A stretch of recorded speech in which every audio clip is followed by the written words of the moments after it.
So let's see how to do that. If you have to align all these boxes in one line, how do we do that? So either you can align horizontally or vertically. In this case, I'm going to do horizontal. Decide where you want these objects to start and where you want them to end. Once you have that clear, select all objects together, go to shape format, align, align middle first. Now they are all in one line. Now we have to make sure that the distance between each object is same. So we are going to click on distribute horizontally. And look at this. In just less than 10 seconds, you have aligned these objects.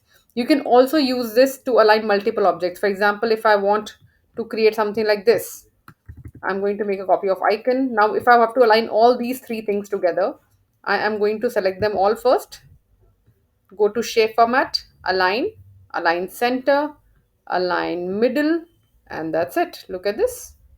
If you have four of such units that you have to align in one line, you can do that in one simple go.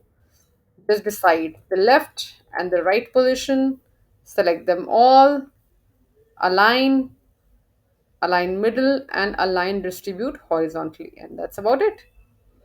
Hope you enjoyed watching this one. See you in the next one.